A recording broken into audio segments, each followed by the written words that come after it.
Universal logic میں خوش آمدید۔ یہاں سائنس کو تحقیق، منطق اور حقیقت کی روشنی میں پیش کیا جاتا ہے۔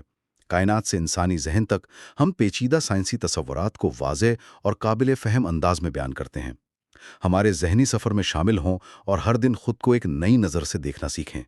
لہٰذا ہمارے ساتھ جڑنے کے لیے چینل کو سبسکرائب کریں۔ ہر روز ہماری آنکھوں کے سامنے ایک ستارہ طلوع ہوتا ہے، ہماری دنیا کو روشنی اور زندگی سے بھر دیتا ہے۔ ہم اسے روز دیکھتے ہیں، اس کی گرمی محسوس کرتے ہیں، لیکن کیا ہم واقعی اسے جانتے ہیں؟ یہ محض آسمان پر ایک روشن نقطہ نہیں، بلکہ ہماری پوری کہانی کا، ہمارے وجود کا مرکز ہے۔ بالکل۔ آج ہم اسی ستارے کے رازوں سے پردہ اٹھانے کے لیے ایک گہرا علمی سفر شروع کر رہے ہیں۔ ہمارے سامنے ہے پارول آر شیت کی کتاب دی سن۔ تو آئیے اس کتاب کے مواد کو کھولتے ہیں۔ اس کا مقصد سورج کی اس حیرت انگیز دنیا کو سمجھنا ہے کہ یہ کیسے زمین پر زندگی، پودوں، جانوروں اور خود ہم پر اثر انداز ہوتا ہے۔ جی، اور اس کتاب کی سب سے خاص بات یہی ہے کہ یہ صرف خشک سائنسی حقائق کا مجموعہ نہیں ہے۔ جیسا کہ کتاب کے پیش لفظ میں ڈاکٹر ایس ایم چترے بتاتے ہیں، انسان کا سورج سے رشتہ بہت پرانا اور بہت گہرا ہے۔ اچھا۔ قدیم تہذیبوں نے اسے خدا مانا، اس کی پوجا کی اور اس کی طاقت سے ہمیشہ مروب رہیں۔ تو یہ کتاب قدیم عقائد اور جدید سائنس کے درمیان ایک پل بناتی ہے۔ تو آئیے سب سے بنیادی سوال سے شروع کرتے ہیں۔ ہمیں سورج کا مطالعہ کرنے کی ضرورت ہی کیوں ہے؟ مطلب وہ تو بس وہاں ہے، اپنا کام کر رہا ہے، اس پر اتنی تحقیق کیوں؟ یہ ایک بہترین سوال ہے۔ اسے سمجھنے کے لیے ایک چھوٹا سا ذہنی تجربہ کرتے ہیں۔ ذرا سوچیں، اگر کل صبح سورج طلوع نہ ہو، کیا ہوگا؟ ظاہر ہے اندھیرا ہو جائے گا، ہر طرف رات جیسی تاریکی۔ یہ تو بہت خوفناک تصور ہے۔ صرف اندھیرا نہیں ہوگا، چند ہی دنوں میں زمین کا درجہ حرارت تیزی سے گرنا شروع ہو جائے گا اور بالآخر منفی میں چلا جائے گا۔ سمندر، دریا، سب کچھ جم جائے گا۔ زمین ایک برف کا گولا بن کر رہ جائے گی۔ لیکن اس سے بھی پہلے زندگی کا پورا نظام درہم برہم ہو جائے گا۔ یعنی پودوں کی وجہ سے فوٹو سنتھیسس کا عمل رک جائے گا، ہے نا؟ بالکل۔ پودے سورج کی روشنی استعمال کر کے اپنی خوراک بناتے ہیں۔ اگر سورج نہیں تو پودے ختم، جب پودے ختم تو وہ جانور بھی ختم۔ جو انہیں کھاتے ہیں، اور پھر وہ جانور ہی جو دوسرے جانوروں کو کھاتے ہیں، یعنی پوری فوڈ چین تباہ۔ جی، چند ہی ہفتوں میں زمین پر زندگی کا وجود تقریباً ناممکن ہو جائے گا۔ یہ جو سورج سے توانائی آتی ہے، جسے سائنسدان برقناطی سے تابکاری کہتے ہیں، یہ کوئی معمولی چیز نہیں ہے۔ یہ نام سننے میں بہت ٹیکنیکل لگتا ہے۔ آسان لفظوں میں یہ کیا ہے؟ دیکھیں، آسان لفظوں میں سمجھیں تو یہ توانائی کا ایک پورا پیکج ہے جو سورج سے ہم تک پہنچتا ہے۔ اس میں وہ روشنی ہے جسے ہم دیکھتے ہیں، وہ گرمی ہے جسے ہم محسوس کرتے ہیں، یعنی انفراریڈ شعاعیں۔ جی، اور یہاں تک کہ وہ طاقتور شعاعیں بھی جو ہمیں سن برن دیتی ہیں، یعنی الٹرا وائلٹ۔ یہ پورا انرجی پیکج مل کر زمین کے ایکو سسٹم، ہمارے موسم اور ہماری زندگی کو چلاتا ہے۔ تو یہ صرف قدرتی زندگی کی بات نہیں ہوئی، ہماری آج کی جدید دنیا، ہماری ٹیکنالوجی، وہ بھی تو اسی پر انحصار کرتی ہے۔ بہت زیادہ۔ کتاب میں اس پر بھی بات کی گئی ہے۔ آج ہم شمسی توانائی کو بجلی بنانے کے لیے استعمال کر رہے ہیں۔ ہمارے سیٹلائٹس جو کمیونیکیشن اور نیویگیشن کے لیے اتنے ضروری ہیں، وہ بھی تو سولر پینل سے ہی چلتے ہیں۔ صحیح۔ یہاں تک کہ خلائی مشنز بھی سورج کی توانائی پر انحصار کرتے ہیں۔ تو قدیم زمانے سے لے کر آج کے ڈیجیٹل دور تک ہم ہر طرح سے سورج سے جڑے ہوئے ہیں۔ ٹھیک ہے، تو یہ تو واضح ہو گیا کہ سورج ہماری بقا کے لیے کتنا اہم ہے۔ اب ذرا کائنات میں اس کی حیثیت پر بات کرتے ہیں۔ ہماری کہکشاں ملکی وے میں تو اربوں ستارے ہیں، تو کیا سورج ان میں کوئی خاص ستارہ ہے یا بس ایک عام سا ستارہ جو اتفاق سے ہمارے قریب ہے؟ فلکیاتی اعتبار سے دیکھیں تو سورج ایک اوسط سائز کا درمیانی عمر کا ستارہ ہے۔ کوئی خاص غیر معمولی بات نہیں ہے، لیکن ہمارے لیے یہ کائنات کی سب سے اہم شے ہے، اور اس کی وجہ صرف قربت نہیں بلکہ اس کا حجم اور کمیت ہے۔ اچھا۔ یہاں ایک حیران کن بات یہ ہے کہ سورج ہمارے نظام شمسی کی کل کمیت کا 99.8% ہے۔ ایک منٹ، 99.8%؟ اس کا مطلب یہ ہوا کہ زمین، مشتری، زحل جیسے دیو ہیکل سیارے اور باقی تمام سیارے، چاند، کشودگرہ، یہ سب مل کر صرف 0.2% ہیں۔ بالکل، یہی وہ نقطہ ہے جو سورج کو ہمارے نظام شمسی کا آپ کہہ لیں مالک بناتا ہے۔ اسی بے پناہ کمیت کی وجہ سے اس کی کشش ثقل اتنی زیادہ ہے کہ وہ ایک کائناتی مالک کی طرح ہر سیارے کو اس کے مدار میں اربوں سالوں سے گھما رہا ہے۔ یعنی یہ صرف روشنی اور حرارت ہی نہیں دیتا، بلکہ پورے نظام کو ایک ترتیب میں باندھے ہوئے بھی ہے۔ جی، اگر سورج نہ ہوتا تو یہ تمام سیارے خلا میں ادھر ادھر بھٹک رہے ہوتے۔ اور کتاب میں اس کی دوہری فطرت کا بھی ذکر ہے۔